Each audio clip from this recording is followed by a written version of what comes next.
What a topic. Whew, what a topic. Personal leadership, inner leadership. We're talking about leading from within, right? Leading from within, even with, particularly if, especially if it is not popular opinion. I'm just going to share this. Leading from within. Because we need people to watch this, right? A lot of us are really tired of feeling like leadership is not connected to an inner sense of an inner compass, an inner moral compass in particular. And one of my goals, leading from within. Okay, done. Let's post this. Let's get it going. Here we go. Here we go. One of my personal, and I can't always see comments here. Sometimes I can, sometimes I can't. So if you have a comment, please add it. If I don't see it, it's not personal. It is not personal. So personal leadership, what are we really talking about? We're talking about a couple of different levels of things. Hopefully you can see me. Let me pull you a little closer. And what we're really talking about is knowing who you are, knowing what you value, and having the courage to choose that. And that really sums it up, right? Know who you are, know what you value, and have the courage to choose it. And we get hung up at all of those stages. Why? Because knowing who I am versus the social conditioning world that I'm in can be very challenging because we feel a lot of pressure coming from outside, or we may have beliefs and ways of thinking about things that we just sort of absorbed over time through social conditioning that we don't even realize, right? In Freud, they call this the superego. I just learned yesterday. We have this conditioning that was handed down to us over time. And so we may not even know really who we are. We may just not know who we are. And this, if that's true for you, if you're like, yep, I really can't tell the difference between what I want and what I think I should want, and I can't really tell the difference between how I want to be and what I think is the appropriate way to be. And I spent years in this space, so this is said with much love. If that is a space where you're in, if you don't know what makes you happy, if you don't know what you want to create in the world, if you don't know what distinguishes you as who you are, then I personally want you to join Living Your Truth, my program that's coming up in January, because we talk about your soul's vision, your soul's vision. I mean, your soul's vision. Why are you, that if we're all blades of grass, why are you a different blade of grass than me, right? Why are you a different human than me? So your soul's vision, your soul's purpose, what makes you happy, like you, right? Both you as the ego you, as the self you, and you as in your soul. What feeds your soul? And then how do you actually do that on a daily basis so that you are feeding your soul and living your purpose? So if you feel like you don't know who you are and you don't know what you value, I want you to join Living Your Truth. But we're talking about inner leadership. So let's get back to inner leadership. So there's really 3 levels of it, right? We don't know who we are, we don't know what we value, and we don't have the courage to make that choice. We don't feel like we can make that choice because of social pressure. So a lot of this comes down to knowing yourself, which is why I want you to join Living Your Truth if this is an area of struggle for you, because that's where we get clear on the self, the highest level of the self. So let me give an example. Well, so let's dig in a little bit more, and then I want to give an example. So when we don't know what we value, and or we're not prioritizing what we value because of a belief that we have that we can't, it's not safe, we're not allowed to, we have to prioritize something else, blah, blah, blah, then we start to be on shaky ground where we do things that are not aligned with who we are. And all of us feel that on some level. Sometimes it's really, really subtle, like, well, it seemed like 3 extra bites of ice cream was aligned, but it's not, right? And sometimes it's really huge. Like we say no to something or yes to something when we meant the opposite. And we are like, oh, that feels gross. I don't want to go. Wait, I think I'm coming down with a cold. And then we actually make ourselves sick to avoid the thing that wasn't in alignment in the first place, right? So many of us, when those values are unclear or being shadowed by social pressure, and social conditioning, then it's very hard to choose them with any level of strength. And if they're also wobbly because our connection with ourselves and our own ability to sense when we are in integrity and alignment and when we are not is dampened, then also it's hard to make choices in alignment with that, because we're really just a little bit unclear on what the signals are within our own self of when we're on track and when we're not. And this happens a lot for people who feel like they've been confused for many, many years. And I know that because I was confused for many, many years. And I still go back there as a habit quite frequently. And to me, what it is, it shows up as a habit of like physical overwhelm.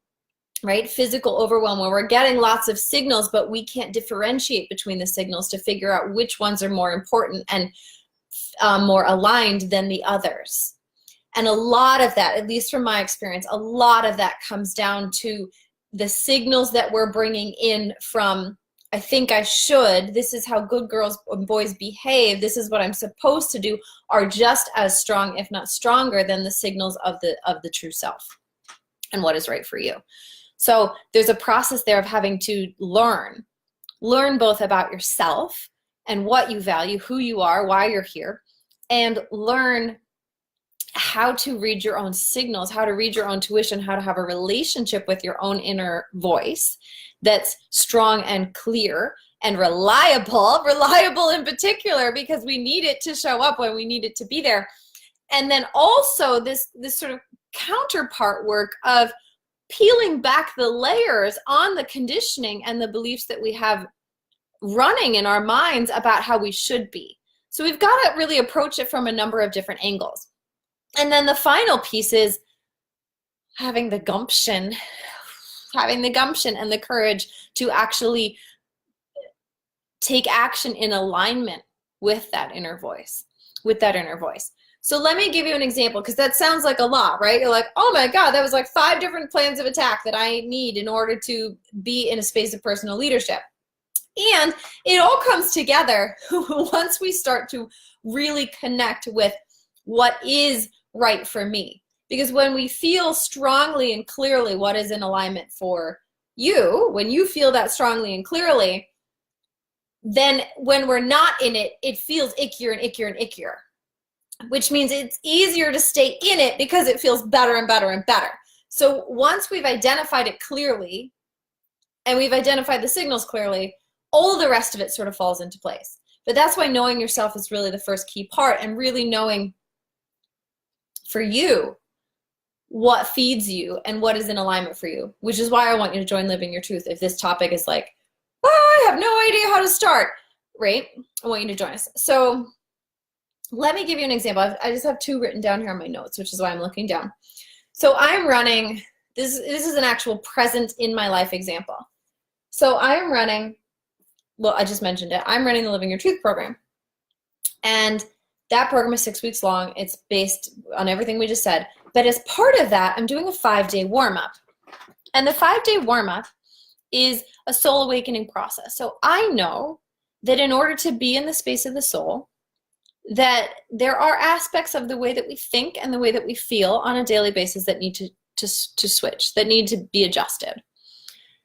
So I have these 5 very specific questions that challenge our current beliefs and ways of being around things like support, clarity, ability, capacity, the way that we, interact with ourselves. I have 5 very specific techniques, questions, practices that sort of smack the mind and the body around a little bit, and just go like, wake up, wake up, wake up, wake up. We're going to move into the space of the soul. Wake up, we're going to be in the space of truth. Wake up, we're being in the space of truth now. And I know that those questions work and those practices work, and they work really well. And I also know that in order to be in the space of truth, in the space of the soul, we've got to wake up in a couple of these areas. So Living Your Truth is this 6-week program that I'm running starting in January, but I'm running a 5-day awakening, like a soul awakening, to help people shift, the people who've joined, to help people shift and prepare to be in that space of the soul. So they don't get to the space of the soul and living their truth and be like, holy moly, what is this? I don't know how to stay here because I have all this other crap going on, this baggage going on in my mind and my body, right? So it's like a run, it's like a warm-up. It's a warm-up to be in the space of the soul. And here's the personal leadership part of it. From a business perspective, everyone would say, run that challenge for free. Hi, I can see people are watching, but I can't see who they are.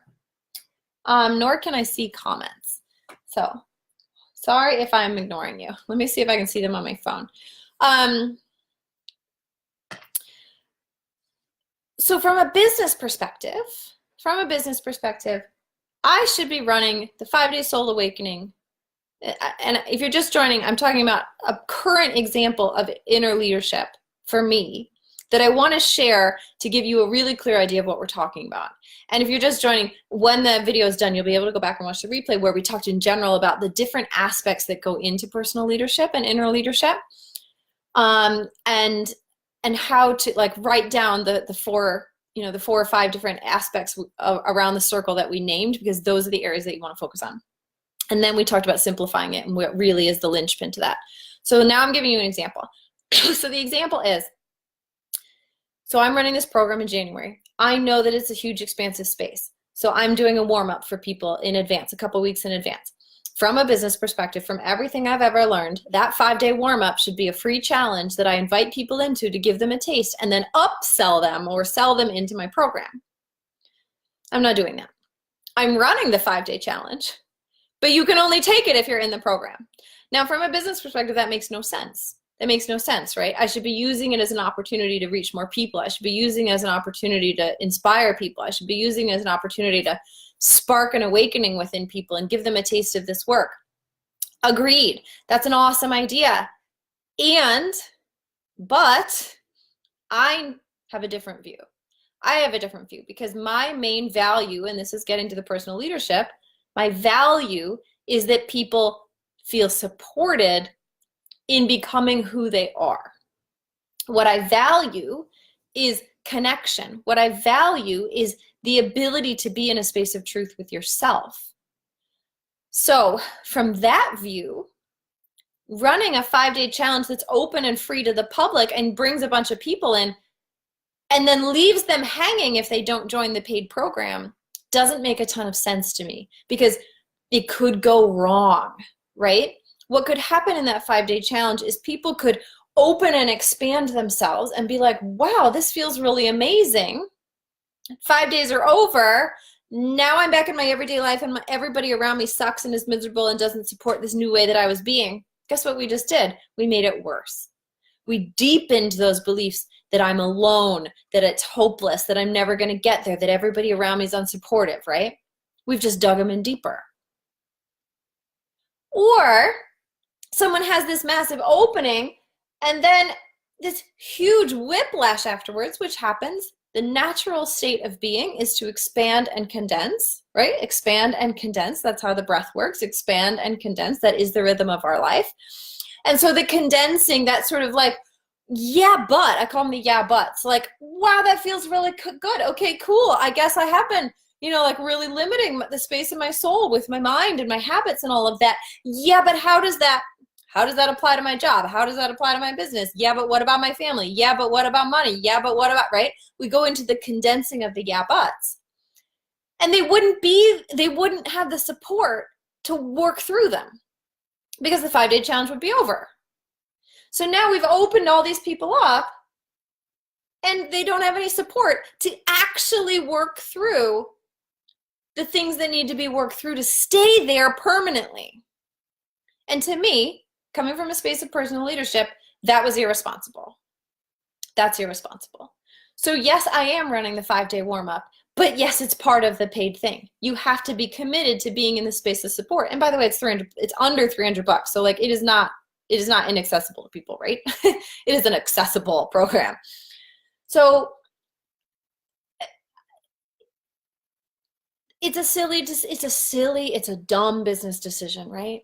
Hey, Terry, it's a dumb business decision, but it's one that is in alignment with my values and how I'm choosing to show up in integrity for myself. And this is what I mean. about the stages of personal leadership. Because first, know who you are. First, know who you are. Second, know what you value, right? Third, have the courage to choose it. And there's a lot more involved in that than those 3 steps. Like we talked about in the very beginning, if you're just joining, we talked about all the different stages that go into personal leadership, all the different aspects that go into it. And it really is being able to feel for yourself when you're in integrity and when you're not, when you're in alignment and when you're not. And even if there's the tiniest hint of something icky, then we just peel back the layers. Well, what's going on there? What's happening there? So when I went to think about this 5-day challenge, first of all, I didn't actually even think about doing it as a free, it never even occurred to me to do it as a free public challenge. But then when that business, the social conditioning kicked in and said, what are you doing? This should be this, and it should be a marketing this, and it should be this. And, all the things that I hear and see other people do, it felt icky. It felt heavy. It came with thoughts like, what's wrong with you? Are you ruining everything? Are you just terrible at business? Are you just blah, blah, right? It came with all of these things that I know are not a reflection of me feeling strong in myself. So it just felt icky, but it also felt persuasive. And I want to say that because inner leadership, leading from within, this aspect of personal leadership is not easy, because we only notice personal leadership when it's in the face of something else, when it's in the face of, when it's a choice that's unpopular, right? When it's a choice that's different from the other. That's the only time we would even notice that we made an individual choice, which means that it is inherently tied up with pressure, courage, fear, right? Worry. The 2 things go together, because otherwise we wouldn't notice. So we go with the flow. So like I said, when I first decided to do the 5-day warm-up as part of the program, like I didn't even think about doing it another way. I just did it the way that came naturally to me, because I was like, yes, this is what we need in order to be here. And if we're going to succeed over here, then we need this first. Great. Everybody who joins, you do both. Perfect. And then when that voice started, it was very, very persuasive. Like, well, that's not the way to do it. And if you're doing it, why don't you just change it? Why don't you just make it open? Why don't you make it public? Why don't you make it bigger? Blah, blah, blah, blah, blah, right? Very, very, that's what everybody else does. That's what everybody else does, including the people you admire, including the people who you know are succeeding, including the blah, blah, blah, right? Very, very persuasive. And I had to think and peel back the layers on, then why does it feel icky? Why does it feel icky? Because I'm scared of having more people near me. Does it feel icky because I'm scared of a bait and switch, being accused of a bait and switch, where I bring some people into a free thing and then offer them a paid thing? Is it icky because, and some people may feel that, is it icky because there's something wrong with the concept of it? I don't like the actual 5-day practices themselves. Is it that it's icky, and keep peeling back the layers. And what I got to is it's icky because I personally value the long-term growth of people over giving them an opportunity to have just the tiniest glimpse of something, but then not have the support to stay there and expand it. And that just felt so icky to me. Why would I help people open the aperture on their soul just to leave them with that, with no understanding of how to hold that or move forward because they didn't join the paid thing? Like, that just felt so gross to me. So I'm not going to do it. I'm not going to do it. I'll give you the opening of the aperture, but only if you're already in the program and I know I can help you. When you either fight it, have the yeah buts, condense the normal process that we're all going to go through, or want to stay there more and not know how to stabilize it. So I know I'm getting all ranty, but like, that was the choice that I made. And I was able to make that choice because I know what it's, I know strongly enough in myself. I know strongly enough in myself where the icky feeling is and how to start peeling the layers back on it. And that's really, really key. To be able to identify your inner space of alignment and then work with it intellectually, emotionally, work with it with some awareness so that you can make a courageous decision. And honestly, like, there's nobody out there who's going to yell at me for this. Like, it's just in my head. But the social conditioning is enough, right? The social conditioning of you're doing it wrong, that's not what other people do, is enough. People don't have to say anything. Let me see if I've got another example here. Oh, I have so many examples of this, by the way. But another one for me was switching to donation-based services. You know, I switched to donation-based services. That is flies in the face of everything I've ever been taught. It flies in the face of how to run a business that makes money and supports you. It flies in the face of, you know, everything. But after years of sitting with that wanting, the knowing that I wanted to do it, but really buying into all of the things I was telling myself about why I shouldn't, that feeling was so strong that I couldn't ignore it anymore. And this is really the core of this leading from within, right? Is that we're starting to tune into the signs and symptoms of being in alignment for you, which helps you notice when you're not. It helps you notice when you're not. And it helps you notice when you are in alignment, but the mind is like, whoa now, I don't think you should be doing this. It's not what other people do. Which of course isn't true. There's other people who are always in alignment, but with you, we just don't see those people, right? Because they're not the examples that we have to work against, or not work against, but choose ourselves in reference to. So when we get really clear on those signs and symptoms, which is why spending time with yourself, spending time with what actually feeds you on a deep level, what actually feels like deep joy. I don't mean like laughing at somebody who just slipped joy. I don't mean jumping out of an airplane joy. I don't mean having a drunk night out with friends that's super fun joy. I mean like deep, deep soul level contentment, fulfilling, my life matters and is meaningful joy. When you know what that feels like, you know what that does not feel like. And then we're able to discern where we're not in a space of leading from within. And then the leadership part comes in when we make the choice to be in alignment with that feeling, So for you, that could be, you need to leave Facebook and you're not doing it. For all the reasons the mind says, well, it's inconvenient. Well, it's going to make things more difficult. Well, I just don't know about what, you know. Or for you, maybe it's that you want to have a deeper relationship with your spouse and you just haven't said anything.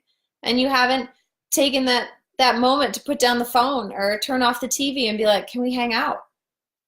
Even though it's awkward and it feels weird, but I think it's going to pay off. I just have the feeling, right? Things that are inconvenient, but we have the feeling. And the more and more and more you tune into that space of feeling, the easier and easier this gets. Because we prioritize, over time, we'll prioritize feeling good than the feeling not so great. And it'll get easier to tell the difference. So I hope this was helpful, and at least if it's not helpful, at least inspiring for you to hear my own example and how I'm working with it. Yeah, there's a lot to this, but it doesn't have to be overwhelming. It doesn't have to be overwhelming. And if you want to do this work, like if you want to figure out who you are and what you value and how to be in alignment with your soul, and all of that stuff feels really overwhelming and unclear to you, reach out to me. You can join the group program, which is under $300. We can also do this work one-on-one, and you can have the support to get clear on those pieces so that you do know how to be in alignment. And then of course the fun part is the practice. It isn't something that comes overnight. The clarity comes overnight, bam, like that. The soul's already there. You're already living it, right? We're just not hearing it or acting on it. So the clarity is not difficult. It is not difficult. It is the holding of it within and prioritizing it that we hiccup and run into a little bit of trouble with ourselves. And that's why my programs are long-term. That's why I'm not willing to open people up and then just leave them on their own, because I know that it takes practice and support. It takes being in a community that is thinking about things in a different way to give you the courage to continue exploring this different way in yourself, right? Yeah. So reach out to me if you want to work on that for you.